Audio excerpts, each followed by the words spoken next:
Visa waiver program. Visa waiver program is really important because it allows pre-screened, pre-approved travelers from participating countries to travel to the U.S. Without having to have a visa for 90 days for business or for leisure. And we strongly support this, and we've helped move from 27 countries for the past 20 or 30 years to now 38 countries. Why?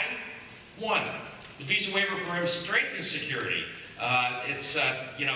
There are people that come here or check against multiple law enforcement security databases before they arrive here. It strengthens local communities.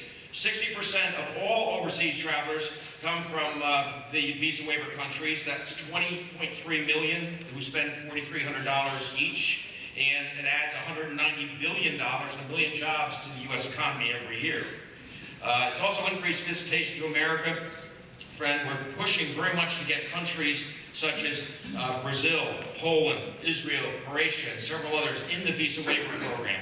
Because as we found from South Korea, when a country goes in the visa waiver program, it's like turning on a faucet. South Korea went up 46% the year after that they're in the visa waiver program. If Brazil gets in the visa waiver program, they'll allow 1 million Brazilian travelers in a year, guaranteed.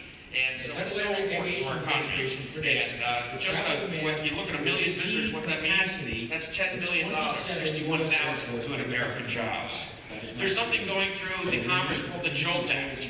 And just like our government loves to have, little acronyms for things with long names, it's called the Jobs Originated Through Launching Travel. Whoever came with that one is great, but they put the JOLT is the words.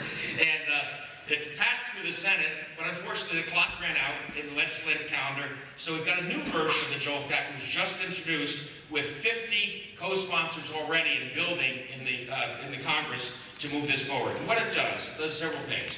One, it modernizes the visa waiver program, updating eligibility for people to enter the program.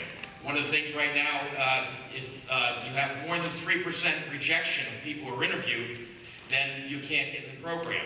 The Director of Homeland Security, we're asking to have the option for the Director to increase that because so many countries are right on the cusp. And it's not about whether people don't get rejected, it's about them coming and returning that is important. So that's very important. This pushes for testing and using secure video conferencing to reduce visa wait times in 90% of the countries to 10 business days or less, and put that as part of law. It also asked to increase exposure from Canada, the visitation from Canada for people that are over 50 years old, which is like me, to up to 240 days. And we like that because the Canadians like to come to Florida, places like that. They own homes or they rented townhouses or apartments and all that, so it's very good for the economy. And the last thing, or two last things. One is expand global entry. It's a phenomenal program you'll hear more about in just a few minutes. And also change the name of Visa Waiver to the Secure Travel Partnership. Because the Visa Waiver name sounds like, to politicians that may not understand what it's about, that we're looking the other way. In fact, with Visa Waiver, there's much more security. And so we need they want to change the name so people understand what it's about. Another thing happened just this past December. President Obama increased the reciprocal China visa from 1 year to 10 years. This is going to have a tremendous effect as the Chinese economy is growing, household expenditures by 11%. We're expecting in 5 years Chinese outbound travel to be 200 million visitors, 3 times what it was 10 years ago.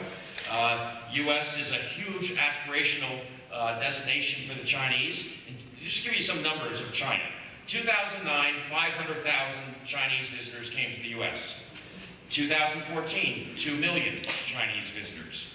With this 10-year visa, the Commerce Department projects that we'll have in year 2017, 4 million Chinese visitors. By 2021, 7.5 million Chinese visitors.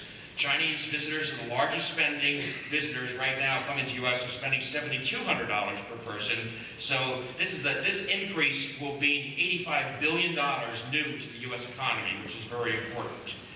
President Obama and his administration have been extremely receptive to, over the years, you've heard me talk on and on about recommendations, and they've really been great at looking at things that increase inbound travel. And we're really gratified that they've taken proposals and thoughts and really taken them seriously and acted upon them. Toward that goal, we have a phenomenal relationship with the Department of Homeland Security.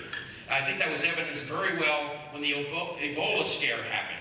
We were in contact with Homeland Security and Center for Disease Control with the facts, and at conference calls with travel professionals that they led, and telling what the reality was. Because if you read some of the U.S. newspapers and on TV, you'd think half the country was going to die from Ebola tomorrow morning. And it didn't happen. And so we were able, Homeland Security was very helpful in keeping a measured approach and taking a great job in screening people and setting up things. So really, what could have been an infodemic, not from being an epidemic in the United States, very important.